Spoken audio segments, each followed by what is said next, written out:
Welcome back to another Raid Shadow Legends video with Blazing Corp. We are going to be using Underpriest Brogni and trying to build out a team for Dragon that is ready for stages 21 to 25 because we will not be using our HP enemy max HP guys there. So let's give you this team idea with Underpriest Brogni, who is our latest fusion.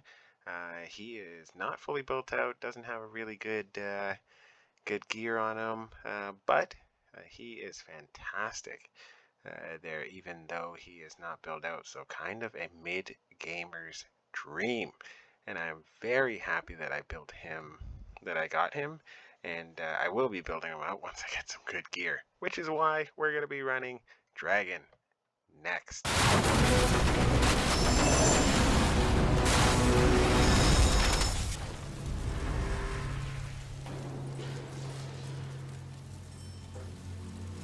Alright, so we are here, Dragon Stage 20 here. We're building out a team that is hopefully ready for stages 21 to 25.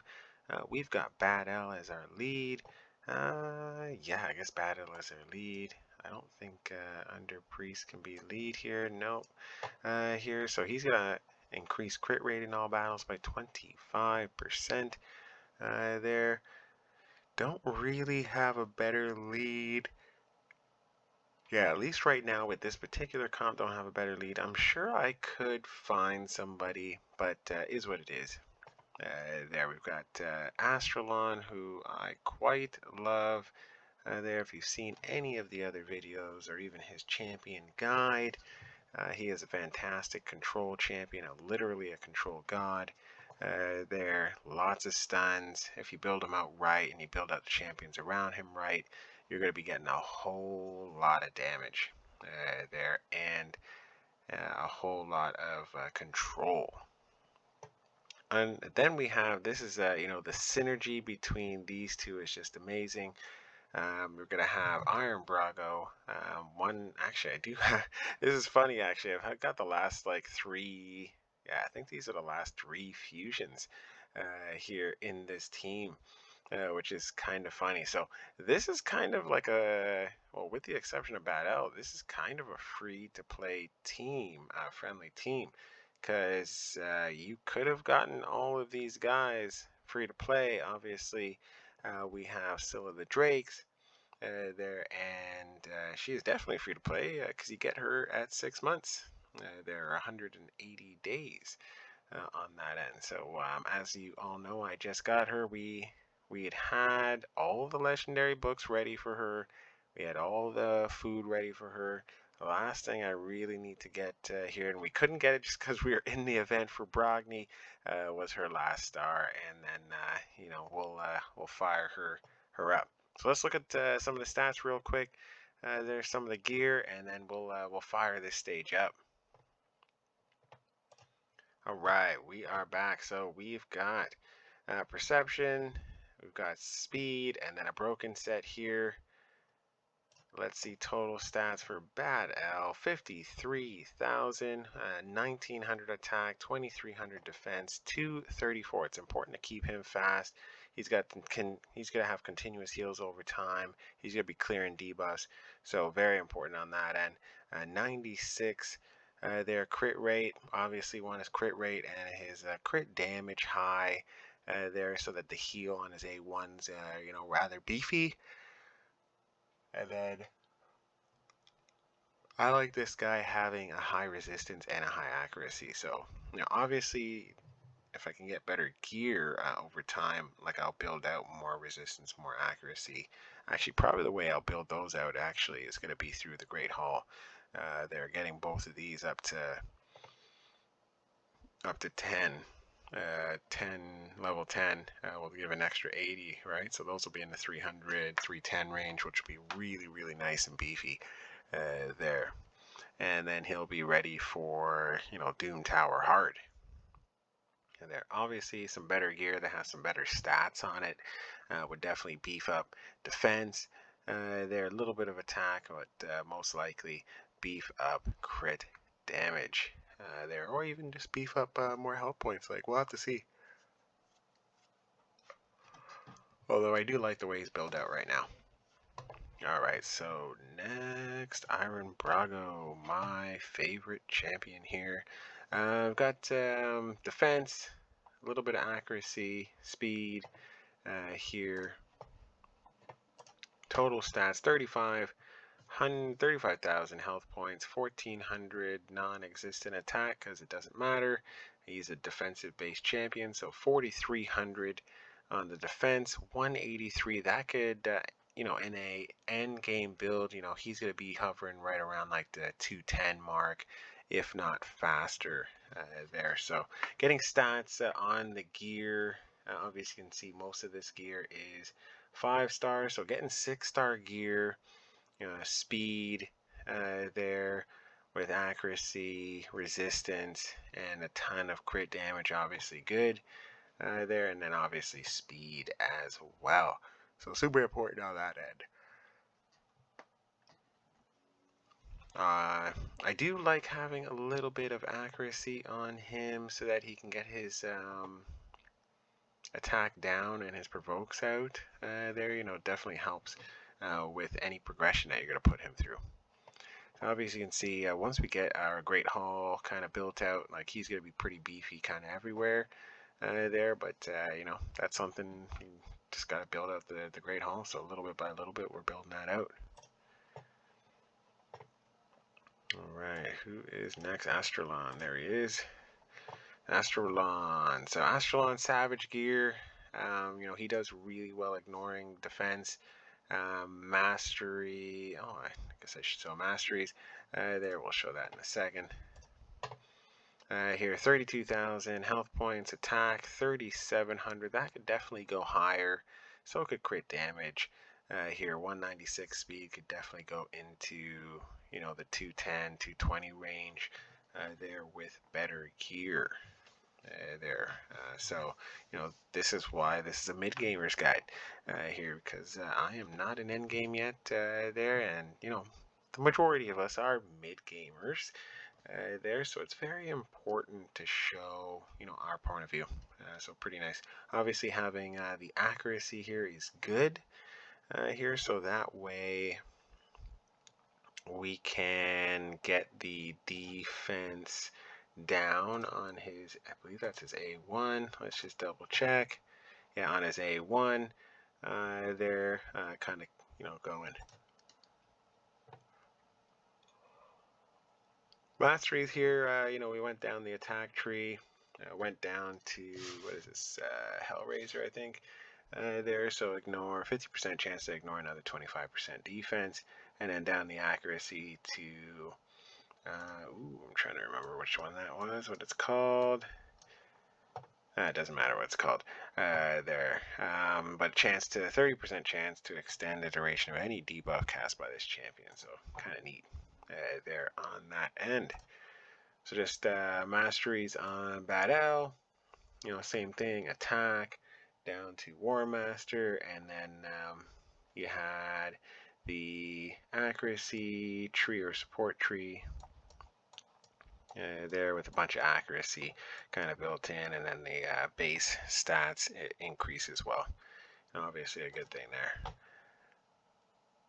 And then now we've got Iron Braggo, kind of built very similar, actually probably built exactly the same there on that end. Some attack there, ending in War Master, and then the same kind of thing on the support tree, getting a bunch of accuracy, and then extending debuffs there, so never a bad thing there.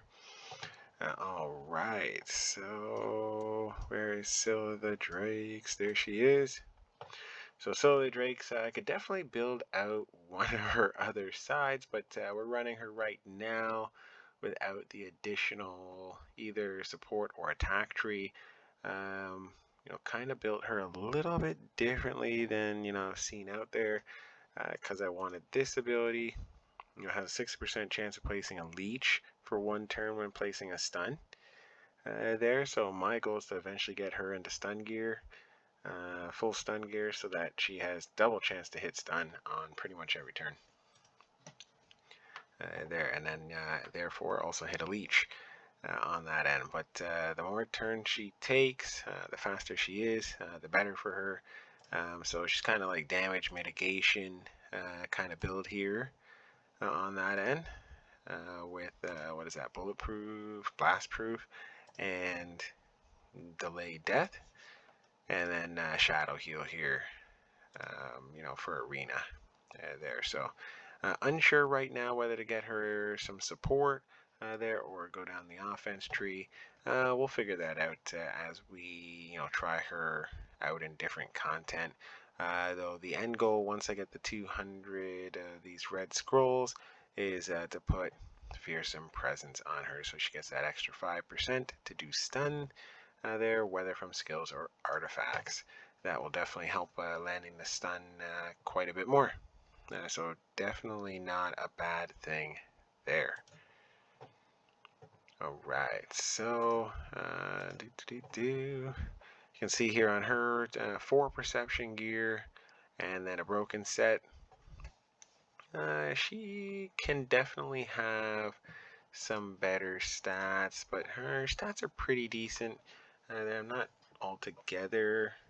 I'd actually have her more built like Bad Out, just with a higher defense. So, you know, I'd want to get that defense up to somewhere around, you know, 4 or 5 there, you know, about 210 to 220. Actually, if I could get her to 230 speed, that'd be great. There on that end. I'll keep her at 100% crit rate and, you know, even more crit damage. Definitely build out the resistance and the accuracy on her as much as possible. That's most likely going to happen through the Great Hall, but you know, little bit by little bit, as I said, we're going to build these guys out. Alright, so kind of seen everyone here and how their stats are kind of laid out. There, actually, we've only seen 4.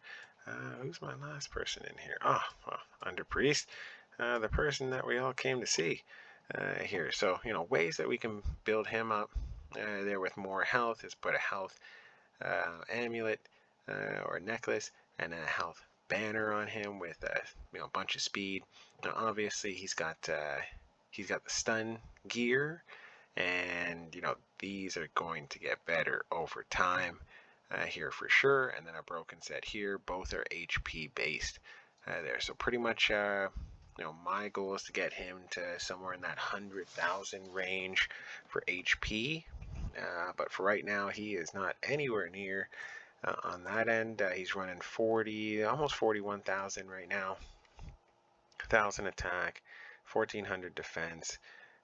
There, 174 speed. Main goal is going to be to get him to 100,000 here, about 200 here, and you know, not worry about this at all here, and then get a ton of resistance in there, and then you know, it's still a decent amount of accuracy, but you know, not super high, but a ton of resistance. I want to get that up to like, you know, 300, possibly even 400 resistance there, but don't have the gear for it yet.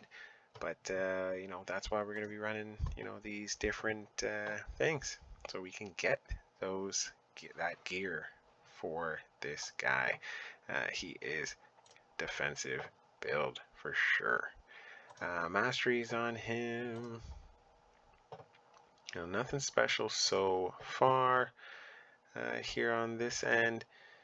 We've got a support tree, you know, building out extra heals and shields there, and starting with accuracy.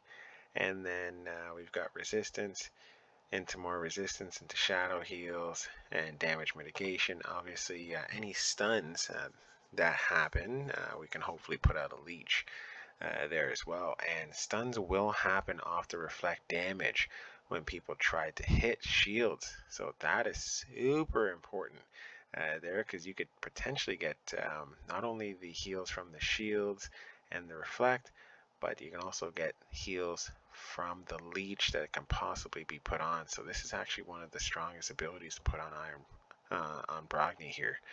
And then we're going to go down into Unshakable there because we want a ton of resistance on this gentleman here. All right. So, don't have all of his skills built out, but the main one to get was this here. And kind of once I got this, I kind of stopped there. But eventually, I'll build him out fully there whenever I can. But block debuffs, increase attack for 2 turns, place a shield buff on all allies for 2 turns, 30% of this champion's max HP. So that's why I want him at 100,000 so that he can be put in 30,000 shields, hit point shields on there, and that can't be removed. So those will be beastly there, and we pretty much could create an unkillable team with shields, which is nice. And then I can bring him into clan boss, into my damage mitigation team there. So definitely someone who's going to be A1 priority, right along with So the Drakes. After those two are built out, we're going to do Smash Lord, and then probably these 3 are next in line there. All right, so we've taken enough time. Let's get this show on the road. All right, so how this kind of works, lots of passive heals. You get the 10%. Actually, you get more than 10% from So the Drakes with her passives. Actually, sorry, with her masteries. You're going to get the ability to have revive on the 2 champions down here. So the Drakes and Astralon here. You're also going to get their passive heals on A1 plus continuous heals with Bad L. And then you're going to get heals, which is crazy enough to think of. Actually, you can see the leech that came out on here there when he was hitting the shield. And the stun that happened, which was really nice there. But you'll get passive heals from either the leech there from different abilities that are happening there, and different stuns that will be put on. You can see that stun just was put on, and there was a leech added to these 2 champions. So tons and tons of healing on this group. This group is actually perfectly synergized here, which is insane on that end. Like it's kind of a nasty build there. I didn't really figure out until I got Brogni and started thinking about it there that that leech ability with the stun is like A1 priority with all my stun champions there. I might actually have to rebuild. I wish I could kind of rebuild Astralon there to have that ability too, since he has a stun that is AoE and it's pretty consistent there. But I do need for right now him to have a ton of accuracy, so we brought him down the accuracy tree there. But eventually, at some point, we'll build him out with that stuff. Now, the cool thing here is when we get hit here, a lot of that damage is going to reflect back. You just saw all those like damage ticks reflecting back there at the dragon here. So the main thing about this, and I think reflect damage in this particular way that it's used is like pretty amazing here because it's reflect damage off of the shield there, and then he can extend the shield as well, which is just insane on that end. So yeah, I kind of can't go wrong here with the way that this is built out. I do love seeing that extra damage going on to the dragon when he's attacking us there. So the more heavier his attack, the more damage goes back to him, which is kind of insane. And it is nice to have that block debuffs there as well. I think Brogni is going to be really good for clan boss once I build him out and get him, properly kitted.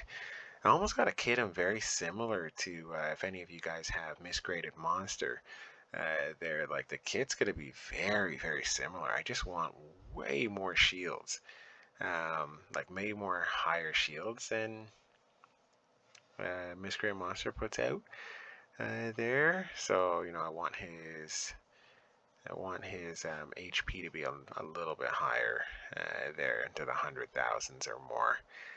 But that's gonna require some sick gear.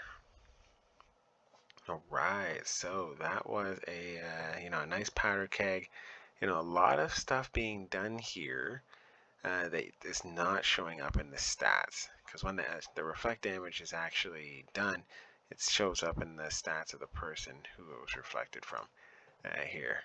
So kind of neat on that end. All right, kind of neat here for this particular group. Never a bad thing. I'm going to be back. We'll be back next with Underpriest versus, like, in a team versus the Ice Golem. See how he does there on that end with his shields. All right. We will see you next time. Let's chat then.